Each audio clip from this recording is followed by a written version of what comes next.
All right, so moving along, we're going to start moving into, it's a combination of a back bend with an arm balances, a hollow back. Again, I feel like interlacing the fingers will be the easiest for the beginning. Eventually, you can start turning the tops of the hands up and just resting on the top of your hands and looking through it. Again, if you want to start opening up the back, start opening up the shoulders before the Pincha Mayurasana, before the hollow back, all the shoulder openers. You really want to open the shoulders. So do some of the shoulder openers from before, or we go here. The Dharma wheel is amazing. It really starts to open up the thoracic, the shoulders. Maybe you can reach back, grab the wheel, and then just start to back. And you can see this is essentially what it's going to be like on the ground. The knees will tuck in towards the ribs. We start to find the upper back, start to find the shoulders opening up. So I haven't warmed up at all today, just because I want it to be nice and accessible, and so you can relate to how much I warm up before I take my pictures or actually when I'm in a class.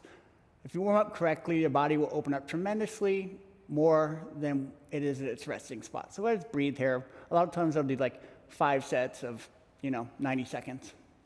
But we're not going to do that right now. Good, so this is the same thing. If you don't have a Dharma wheel, don't worry about it. You can also rest here, fingertips on the floor, open up the shoulders, melt the chest, breathe. Okay. Moving on to the hollow body, we've already opened up our chest, we've opened up our shoulders some. We're going to go with interlacing the fingers, bringing the elbows narrow around the ears. And then we kind of start off how I showed you in the Pincha Mayurasana. So the elbows come in, interlace the fingers. I only want the biceps as wide as my ears. If they're out here, it's a lot harder to open up into my shoulders and my chest. Good, so I reach it forward, and eventually I start to, maybe I can pull the head into the fingertips and start to float like you're going to headstand. Or you can just scissor switch again.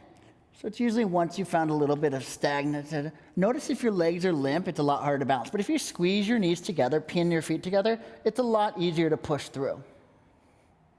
Breathe. Maybe you pull the knees into the chest and start to dump through. You start to dump the legs, you start to reach over. Maybe you stag another leg. If you do this about 5 times, you'll notice you'll get a lot deeper. When you start to come into the lotus, you bend the knee, you cross the ankle. Again, the knee that's down and bent goes up towards the ceiling, and you twist a little bit. That almost makes it easier to come into it. And then pull the knees towards the chest as you reach the hips back. And breathe.